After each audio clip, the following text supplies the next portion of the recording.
Good morning, কেমন আছো তোমরা সবাই? আশা করি তোমরা সবাই খুব ভালো আছো। আমি ভীষণ ভালো আছি। আর মন্দিরাজ হোম সুইট হোমে তোমাদেরকে জানাই আরও একবার মন থেকে স্বাগত। সকাল সকাল মা আমাদের বাড়িতেই যারা আর কি ভাড়া থাকে নিচে, ওদের দোকান আছে রাস্তার ধারে, মিষ্টির দোকান। দোকান থেকে মা নিয়ে চলে এসেছে ডালপুরি আর ঘুগনি। এখন আমাদের এটা ব্রেকফাস্ট হবে। আর আমি ব্রাশ করে চাটা খাওয়া হয়ে গেছে, এখন এটা খাবো না, আমি মুড়ি খাবো। 11টা বাজে এখন। তো আমরা বেরিয়ে পড়েছি আমার দিদির বাড়ির উদ্দেশ্যে। আমার দিদির বাড়ি হলো তারাপুর। এই রাস্তায় বহু বহু বছর আসা হয় না। একটা সময় খুব আসা হতো এইদিকে, কারণ এইদিকে আমার বাবা যখন ব্যবসা করতো না, মানে আমার বাবা যখন ছিল, তো আমার বাবা এই সব দিকেই ব্যবসা করতে আসতো বেশি, যার জন্য এই লাইনে তখন আসা হতো। এখন আর আসা হয় না সেরকমভাবে।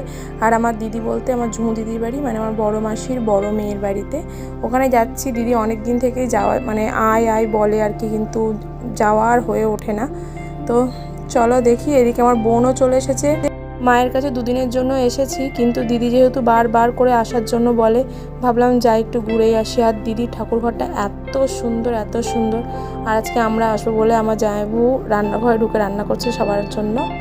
তো এই যে আমাদের বড়দি, মানে আমার বড় মাসির বড় মেয়ে ঝুমু দিদি, আর আমার মায়েরা 3 বোন, 3 বোনের 6টা মেয়ে। তো আমাদের 6 বোনের মধ্যে খুব সুন্দর বন্ডিং, মানে আমাদের কেউ বলবে না যে আমরা আলাদা আলাদা কেউ, আমরা একই মায়ের পেটের সব বোন, তাই বলবে। তো যাই হোক, দেখো বাজে এখন 2টো, বাচ্চারা সব বসে গেছে। আর এই পুচকেটাকে দেখো কি কিউট। আপনাকেই ফোন করছিলাম ম্যাডাম।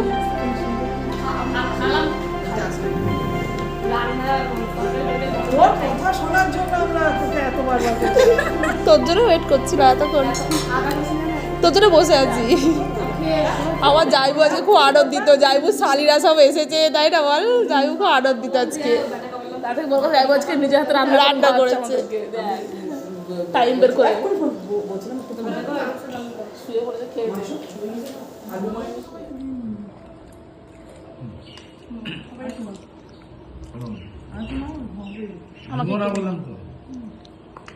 অল্প করে দাও আমাকে। কি করছো তুমি?